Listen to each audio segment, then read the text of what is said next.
Good afternoon. Today is the 25th day of February 2015, and it is my great honor and pleasure that we have Vasanti with us once again. Namaskar, Vasanti. Namaskar. Namaskar to you. Where do we begin? I think I'd love to begin with Om. Om, yes. Yes.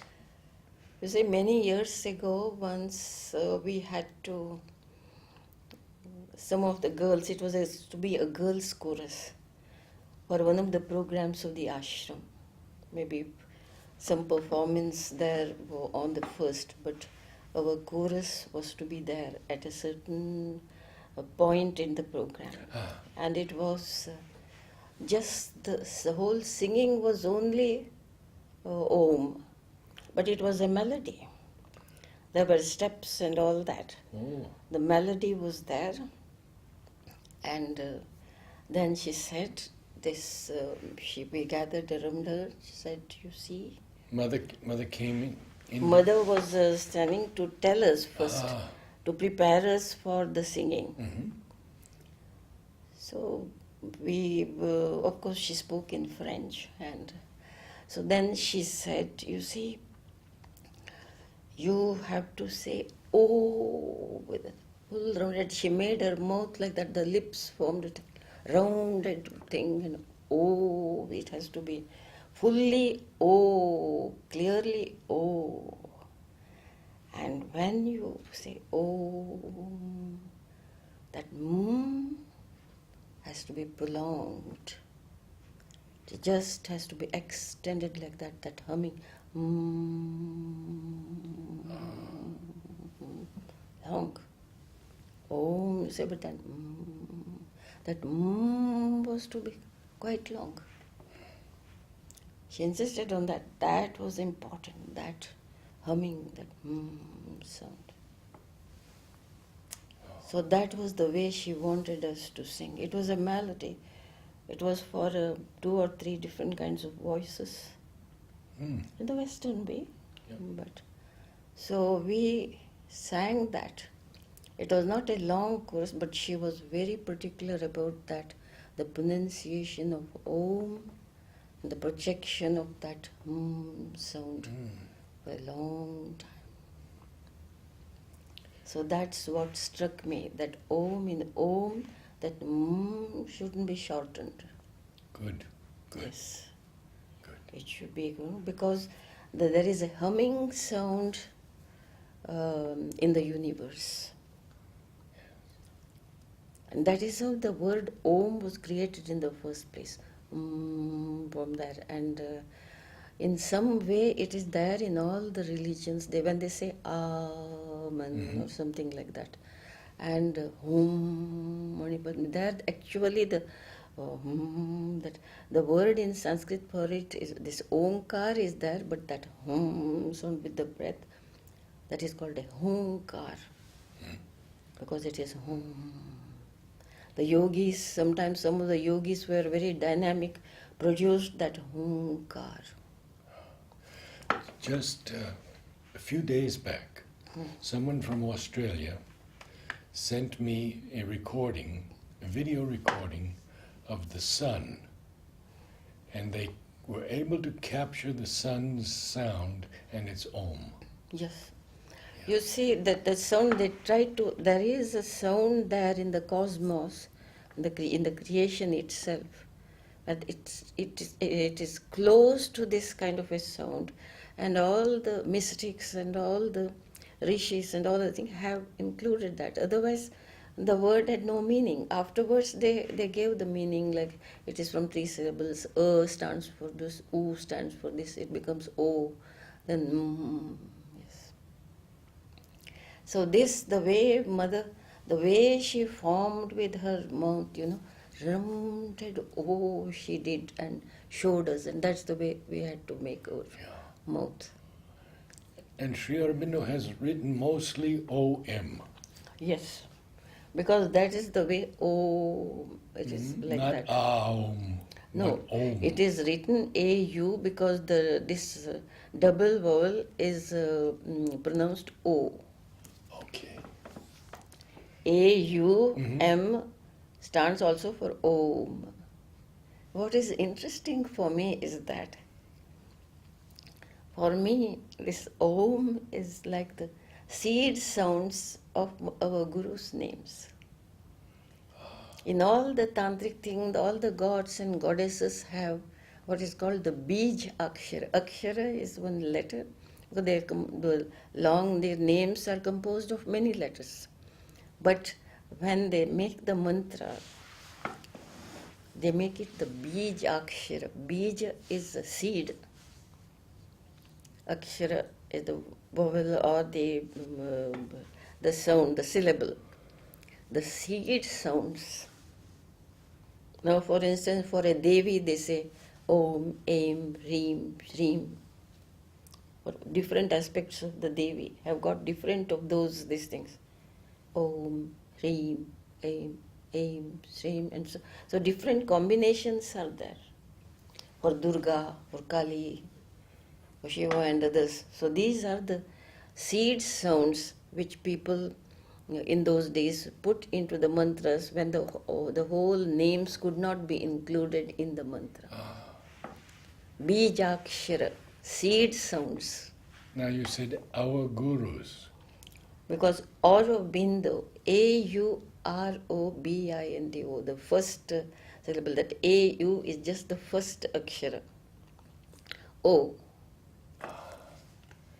Yes. And for mother, ma, mother, whatever you call, but the ma is there important. And it is the Shakti which creates, and it is the projection of the force, the energy which creates the universe, which manifests everything in the universe. So this Om and that goes. So your Om choir has interested me so much. I missed when I started coming. You still have it in that Yes. art Yes. section. Yes. On Wednesdays? Friday. Fridays. Well, next time you come, I'll be there with you. Good. Good. I missed it. So that was something which helped me. And here, of course, we had to sing it. It was a melody. It was in steps. Mm-hmm. Yes. And there was a little stylized dance there. I think it was for the Yvonne's play, Le Périple d'Or, The Golden Journey. All the music was given by her. And instead of the words, there were all these melodies, different things. And accordingly, mother read the role of the Purusha, the he. And Yvonne read the portion of she, the Shakti. And Anuben was called to be the she, the part of the Shakti, and Kumud, the part of he. Oh, how beautiful. It was all dance drama, and all the recitation was, it was in verse, like blank verse, but it was poetry. And she wrote this, and mother liked it very much. And when it was produced, it took about 3 to 4 hours, I think, and mother sat in the theatre throughout that. And Yvonne had also, she was an artist, drew the pictures of the characters, the various characters, and their dresses and everything. Then she told me, in fact, Medanand told me at that time, and Yvonne also told me, that I was chosen for the role of the angel musician, ange musicien. You see, angel musician. Who there I didn't sing or anything. This Om was recorded. The things were recorded. Only this dance, the dance also was like nothing on not Bharatanatyam, nor Kathak, not ballet, nothing. Those movements also were taken, they were taken from an entirely different plane. I don't know what style. It was no style, it was her individual style. She taught the steps to Kumud and taught the steps to Yvonne. And I was very fortunate when Yvonne decided to have for the recording just the uh, Tanpura background. So I went with my Tanpura, and mother recorded her speech also with the background of my Tanpura. So it was such a grace, you know. This recording was done upstairs. In the first room that comes, you know, there is the little darshan room, and in front of the darshan room there is a hall where there is a sofa where Sri Aurobindo used to sit, and with a kind of the stool, lotus shaped, you know, that kind, those the designs, and the chair of mother's chair near the staircase, the mother's chair. You don't know Right, that? where we, yes. While sitting on that sofa, he could look out of the window at the sky and all that. You see, Sri Aurobindo's room, there were 3 rooms. The Right. one, what we call Sri Aurobindo's room now, is only his bedroom. Yes. In the middle room, he used to walk up and down. That's where all those clocks were there, and once the clock stopped and he said no, he protested yes. But the other room, which opened to the sky, opened onto the inner courtyard of the ashram. In that room, near that chair, she sat, mother sat. And Yvonne was with her, and mother's part had been written to her, written for her in large characters, large handwriting, because she had said everything has to be written for me, because she didn't use spectacles, you see, written to read. And then Yvonne did the part of Prakriti or Shakti. The Purusha was mother, for Kumud's part she did. And when they read those things, I was quietly to sit on one side and near mother's feet and play the Tanpura. Yes, played the Tanpura. And in the beginning, of course, mother gave her blessings and all that. Oh, the way mother was nothing if not humorous. After she decided that for twice a week or thrice a week, I don't remember, we would do the recording. She asks me, "Can you come? Will you have the time?" Now I thought that too much, you see. Who wouldn't give up everything else just to spend to be in her presence? I said, "Oh, mother," I said, "Oh, mother," what are you saying? That's what I meant, what are you saying? I said, "Of course I'll come." She says, "Can you make the time, or do you have the time?" She asked. To me. And all people were just thirsting for her company, you see. So when I just did that Tanpura, and that recording went on for about an hour or so, and I was just in another world, naturally. Because the words were also such... it's been translated into English, called The Golden Journey. The whole thing was performed, and more to come. For the angel was the witness. The angel musician was a witness to the play of the divine and his Shakti. Oh. So at different levels, the two who are one played, and those things were depicted there. And at that time, on the wings are supposed to be, that wings, a small place on the wings was shown, the audience could see it. The angel musician sat on a little swing with the Tanpura. And an orange robe was given to me to wear.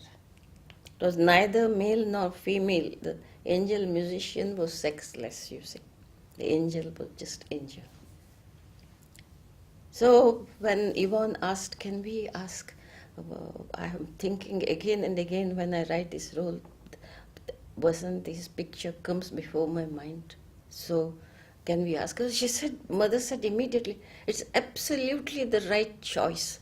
She said that in French. Absolutely the right choice. Yes, she will have it. And my measurements were taken, the gown was meant for her. And for the swing, how big was the swing to be? Not big. It had to be small. I was extremely thin at that time. Stood before mother. Mother just held her hand like that near my waist to see how we can get to be. I let 3 months, she said, she's very thin and it's only this much and this much or something. So the swing was made to that measurement. And I sat on that swing during rehearsals, strumming these things, except when the songs came. She wrote the songs too, and she wrote the music for those songs. It was a very strange experience. But as I sat there playing that, I became really the witness to the play of the divine and his Shakti. Because naturally, Mother's reading also was full of power. And Yvonne, of course, was immediately out that it was good. It was all in French, but I began to see the whole of creation as their play. In every relationship of the Purusha and Prakriti, those things were depicted, yes. And what happened, so you felt the play, this manifestation unrolling before your eyes. That is. So it was as if I was a witness, that was my role. My music accompanied the play. That is just to show that there is a music which accompanies everything. It's the Leela. So I sat and played, and at that time I got the experience of seeing the divine everywhere and in everything. It was such an important thing because after that I began to look at everyone like a manifestation of the divine, because in different relationships, in different forms, Yes. in the different guises, it was only those two who are one, who are at play. There's nothing else in the universe. Everything is made up of only those two. So it lasted, the practice lasted, the recording lasted quite some time, then the practice, the whole month of November, because it was the program for December 1st. Wonderful. Yeah. Vasanti, would you talk a little bit about your experience in America? Yes. You see, in the beginning, I didn't think Madhav or I would ever be outside the ashram. We had come here for good. He also hadn't expected. He used to get invitations, even when Mother was there, from different places in Europe, different universities, and also some of the centers. And Lois also wanted Mother to come to America. But afterwards she took Purani there. Purani went. Lois Duncan? Lois Duncan. Ah. She wanted Madhav to come. But he said, I don't go out. And besides, Mother was there, he didn't want to go anywhere. But she then invited Purani as one of the older disciples. And Purani, she arranged the tour for him. It was quite. There. You were there. You were there. So then he came back. Now, after Mother left her body, even then, Madhav had no idea about going anywhere at all. In a strange way, it happened that he agreed to go to Singapore. You see, the Singapore center was run by Nandlal Patel and Devan Nair. Yes.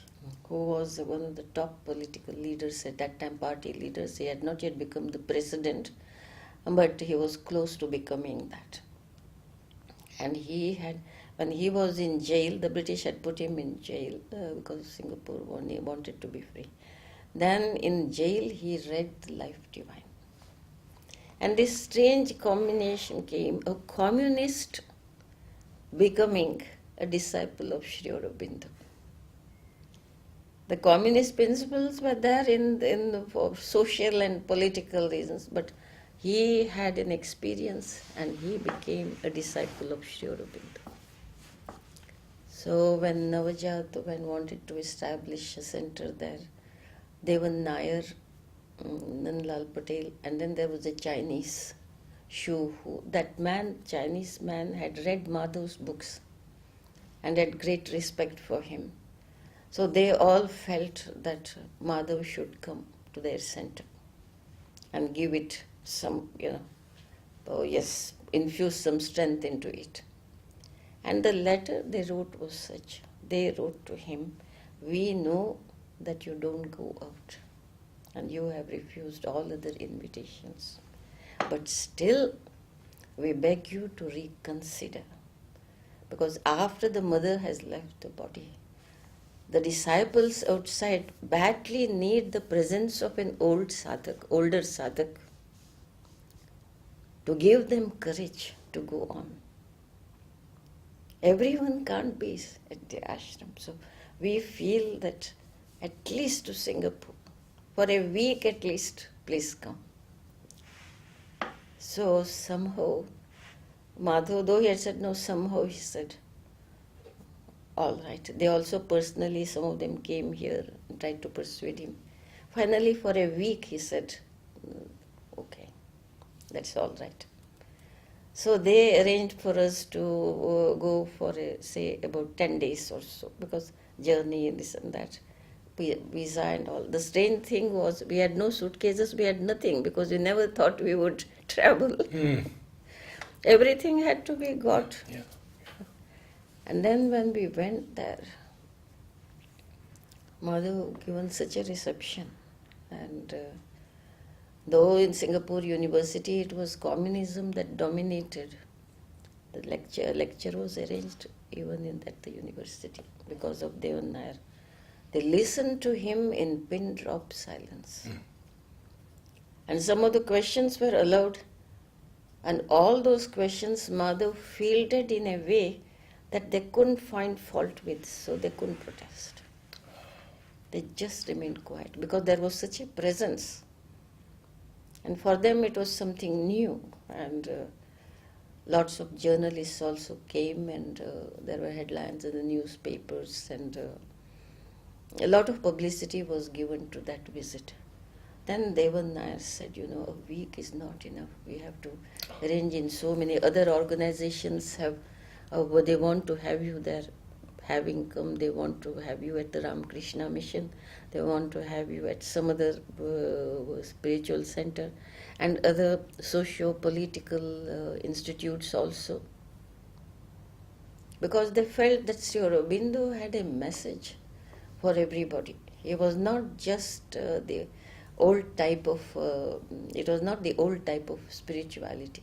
Foundations were the same, but the superstructure on it was different, and they felt to suit the modern conditions. So a large number of people started coming, and halls were packed, and they even overflowed, people spilled over. And Madhav was surprised at that reception. And many people came to know about him and about his books. So he was asked to speak on those things. It was very, very surprising for him.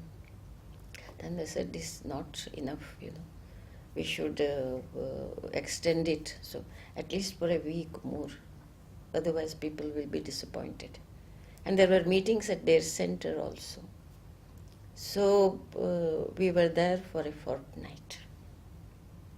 And for the first time, Madhav felt that the world of devotees outside also needed Sri Aurobindo. And the ashram, it was a community which was busy with its own life, and I think people came, we allowed them. But this also was necessary, he felt.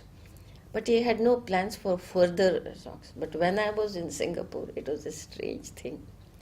The Chinese gentleman's wife was next, they were excellent people.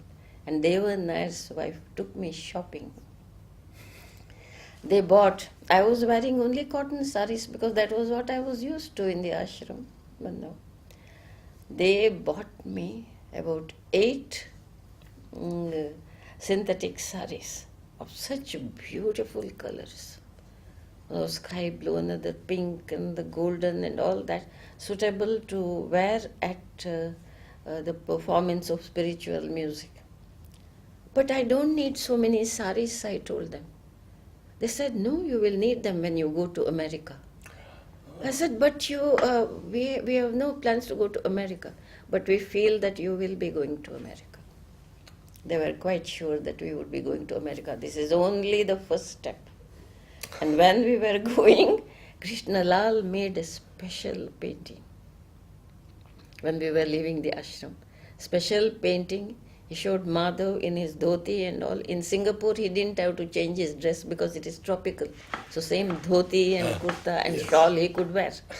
And I in sari, we are there. And we are holding something in our hand which looks like mother's flag. And there is a plane that we are about to get into the plane. And that was how he won us, he wished us bon voyage.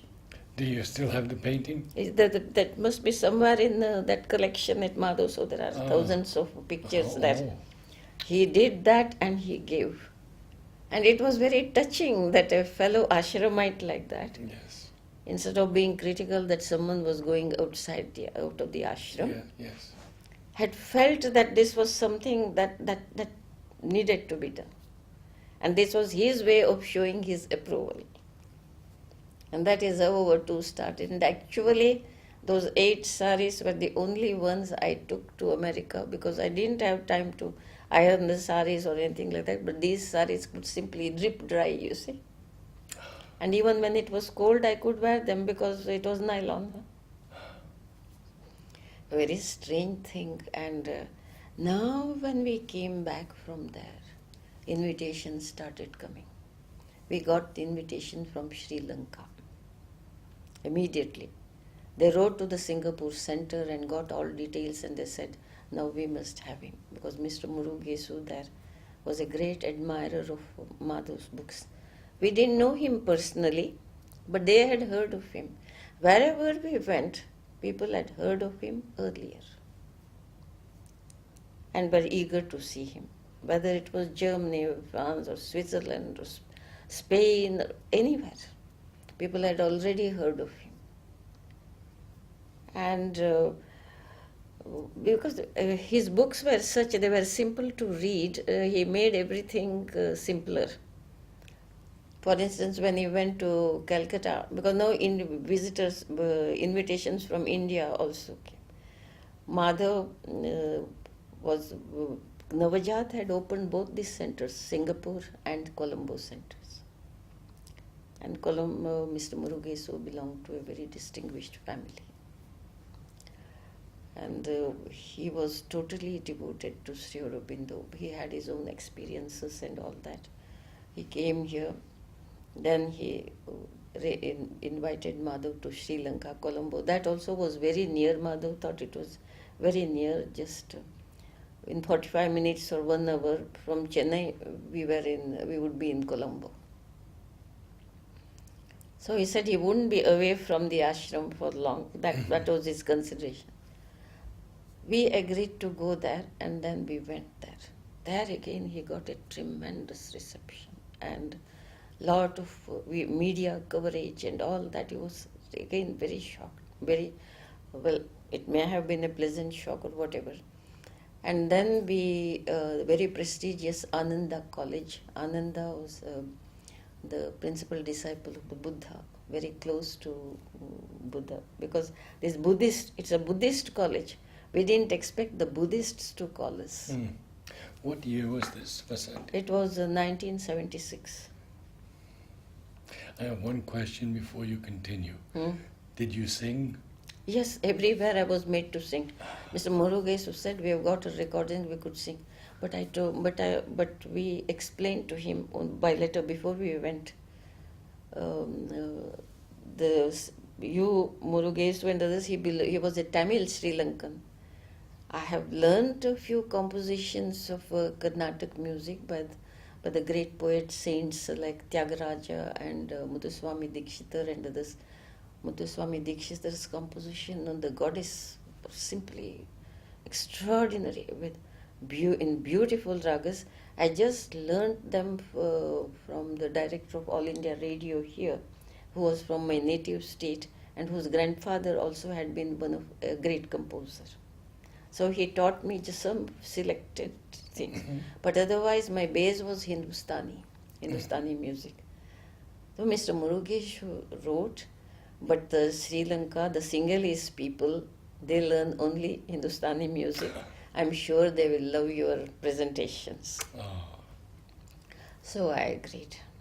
I took, and we have Tanpura, we have the instruments, you don't have to bring anything. Yes. So we went there. And the invocation was done. The first day, the center didn't have a place.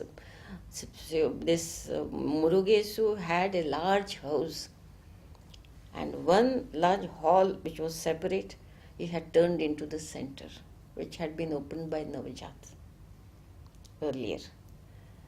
And which, of course, even the Prime Minister of Sri Lanka, another the education minister had been a classmate of Murugesu, who was a lawyer, a brilliant lawyer. He had a company of lawyers, a firm of lawyers.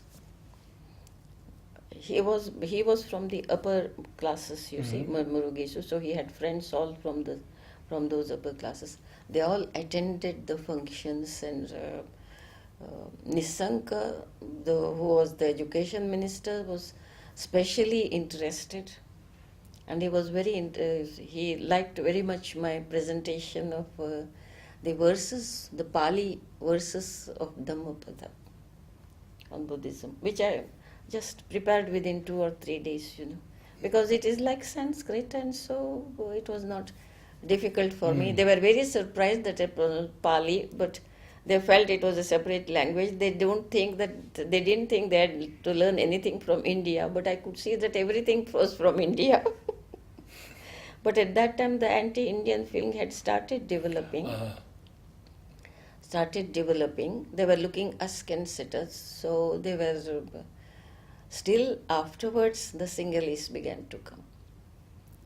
When they saw that I was presenting the Buddhist things also along with the Sanskrit things, so to me both are the same, one derivation of the other. So we were shown a special full moon puja of the Buddha. It was done specially to show the guest, that is Madhav, how they celebrated these things. They wanted to show their own cultural and religious things before us. Because after all, they admired the Indians, though they didn't like them. They wanted the appreciation from him. And a member of Murugesu Center, who also was quite a distinguished person, sat next to me to explain what was being done and what was being said. Now I could see that the different things, it was in the open, it was the full moon day. Buddha was worshipped every full moon day, they had special worship. Puja, they would say Puya day. Now I knew very well that that J has become Y. It is like that in some European languages also. J becomes Y, and so, it changes. Just as Junga, Jung, something like that becomes younger, you see, Y along with Y. I find this kind of a thing there also. So it was not Puja day, but Puya day. And they told me, now this is offered, now the flower is being offered, and the mantras they were uttered were totally the Pali translation of the mantras we say here. And he was explaining that, translating that in English to me, to show how they did and how different it was from you see.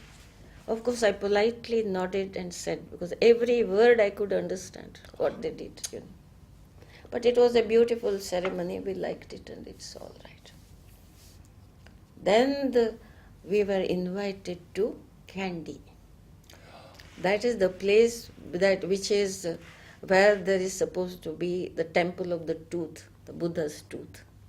It's come from there, it's a relic, and it's a very famous temple. It's also a very beautiful town, Kandy, with a hill and all that. We were lodged there, and then we were taken to the famous Buddhist monastery where Madhav was to speak. Then there was a woman minister in the education ministry who had accompanied us. We all sat on the dais. I didn't want to sit on the dais, but they made me sit on the dais too. So I sit on the corner.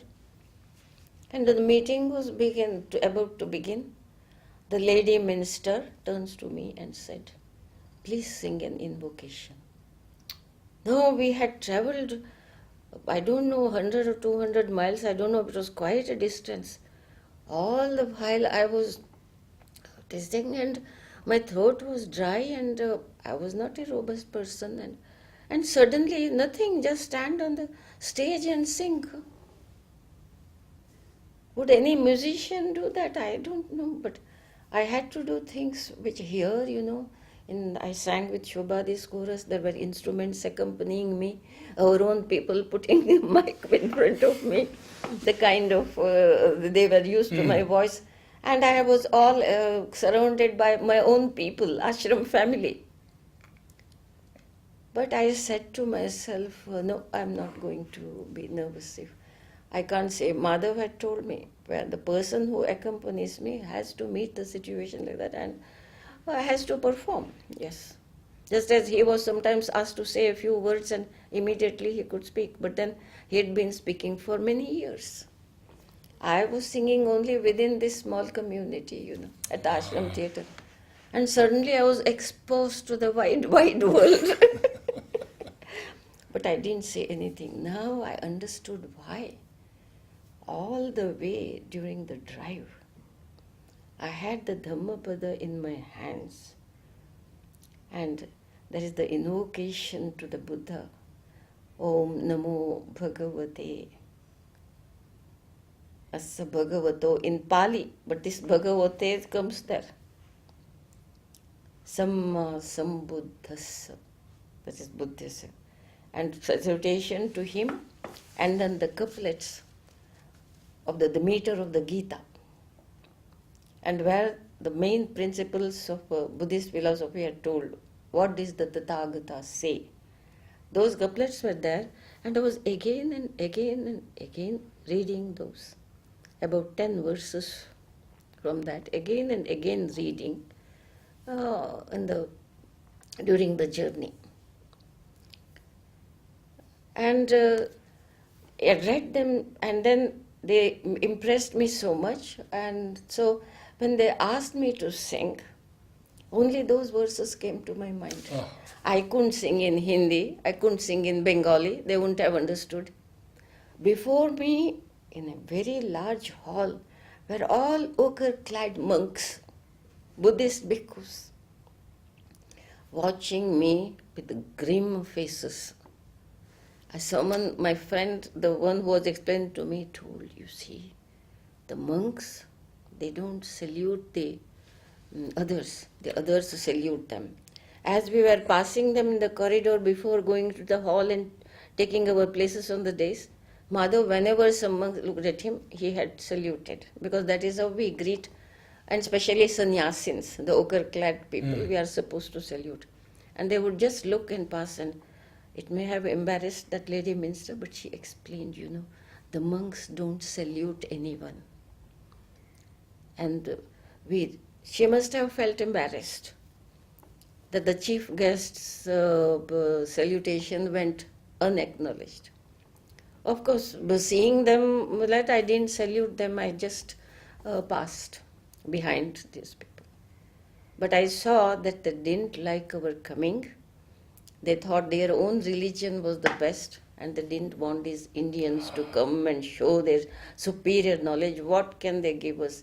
I could see that there were a few hundreds of them, all below sitting, all with glum faces. I said, I have never seen sannyasins with such faces. The sannyasins have a serenity, and they don't look so unfriendly. And I was asked to sing an invocation before these people. So I didn't think of anything. The first line, it was the Pali counterpart of Om Namo Bhagavate. It starts like that. And it is that Sambuddhasa, same pattern. Mm-hmm. So I started Om Namo. And even the pitch at which I had to start, even that I didn't know, I used to feel nervous to sing suddenly because I had very large tonsils. And often my throat would be dry. I needed a little pitch of something like that. But I didn't think of it. I didn't have anything. I asked for a glass of water to be built. They put on the podium a glass of water. But I had started this Om Namo Bhagavate and some Buddhas. That is the when it goes. The moment I said those words with closed eyes, thought I better close my eyes, immediately I felt some kind of a stir in the audience. And then total silence. Then the couplet had a different melody. It was my own tune that had come to me there spontaneously. But in the lines of the way we do the Sanskrit chants, raga based. So the next couplet, and the next couplet, the next couplet, and the next couplet, I went on singing. And finally I stopped at a proper point where one line of thought had stopped, where Buddha had stopped. And not only that, I knew by heart only those lines. So it happened like that. And invocation is not a concert, so invocation has to be short. I could stop.